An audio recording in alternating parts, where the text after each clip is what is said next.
What does it mean to have a cultural identity? Does it have to do with language or religion, ethnicity, or even locality? Perhaps it has more to do with the food or the songs or the stories that belong to a particular group of people. If so, where do these ideas of self-conception come from? And how are they built? In this documentary, I will explore the answers to these questions and how they fit within the German-American community of Buffalo, New York, and the New York State Sängerbund, a band of choruses around the state with a rich and vibrant history.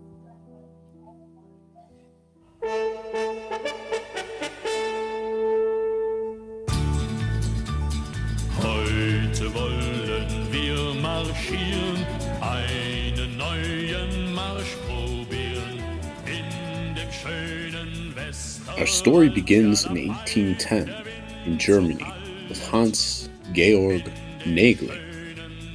Mr. Nägeli was the founder of the Liederkranz, a socially tolerant choral organization that sought to cultivate middle-class values. Male choirs like the Liederkranz met for singing festivals in the southwestern German states beginning in the 1820s, and then dispersed nationwide from 1861 onward. All of these organizations took on political overtones and worked toward promoting German unification.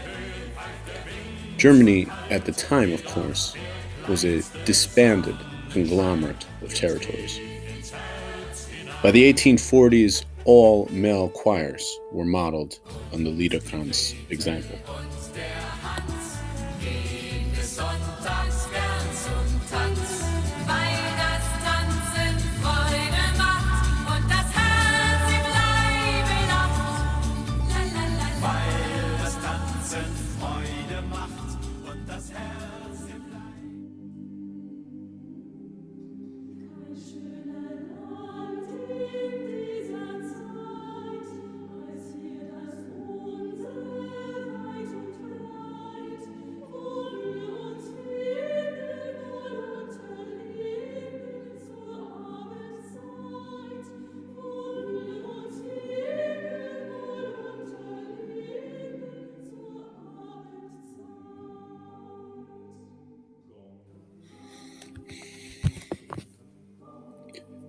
Historically speaking, these German singing festivals served as one of the chief means to construct and maintain a German-American identity.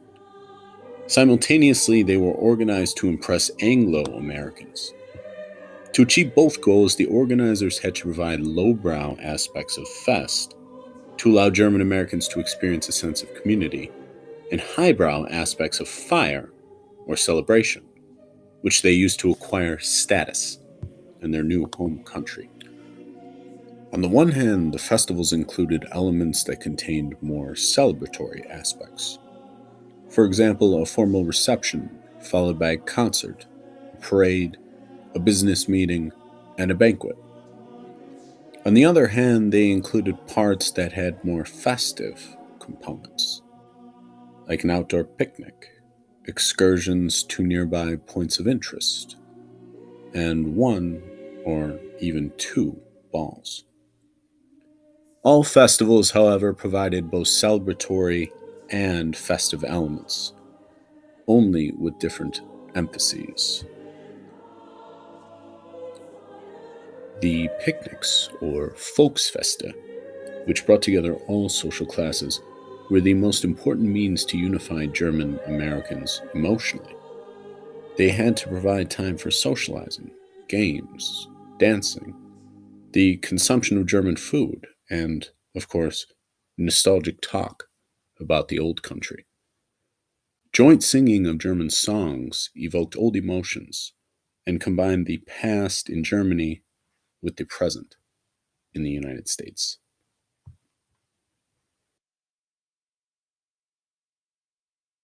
Raus ein Ruf wie Donnerhall, wie Schwerte klirr und Bogenprall, zum Rhein, zum Reiz und weichen Rhein. Wer will des Stromes Hüter sein? In the year 1880, Buffalo formed a chorus of its own, the Buffalo Schwabenchor. With its mission to promote German culture, tradition, and heritage through music, the chorus lives on in its 138th year.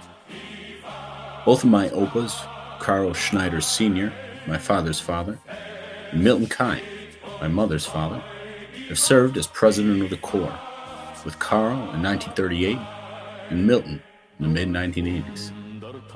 It was during that time that my dad, recently retired German teacher of 33 years, joined in 1985 and met my mom, the Corps' talented and invaluable pianist.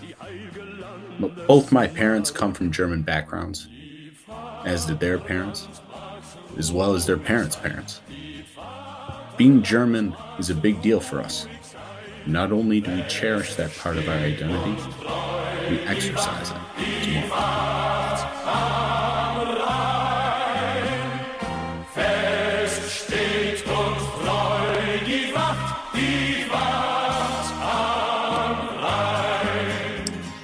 As a young boy in the 90s, our chorus would perform annual spring and Christmas concerts at various churches and venues around Western New York. Throughout the year, we would organize or participate in social activities and German festivals at places like Spring Garden, out near East Aurora, or Club Lorelei in Hamburg. Here there would always be dancing, singing, laughing, and plenty of beer drinking. Most journalists covering German choruses in the 19th century stressed the sociable German elements, like the picnics, as necessary for maintaining a German-American ethnicity. Singing in the German Romantic tradition expressed German soulfulness, or Gemüt, wrote one reporter for the weekly edition of the New Yorker Stadtzeitung in 1850. German popular songs existed to make people forget their daily problems and bring them happiness.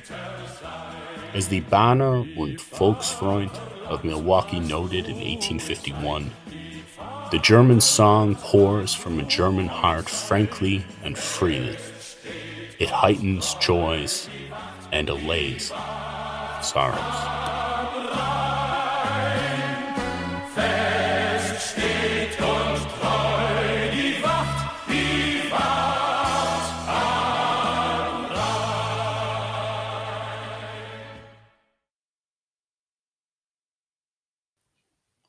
When we sing and listen to music together, it makes us feel closer. More than that, being in a chorus gives us the chance to build on and belong to something that is bigger than any one individual. It gives us a chance to sing and create, to understand and love. It is these very things that are most endearing to the human soul, and I am so blessed to have experienced them. Wenn der Morgen kommt und die letzten Schatten vergehen, schauen die Menschen des Sierra hinauf zu den sonnigen Höhen. Schauen hinauf, wo der weiße Kondor so einsam zieht. Ja, ein Gruß an die Sonne erklingt ihr altes Lied.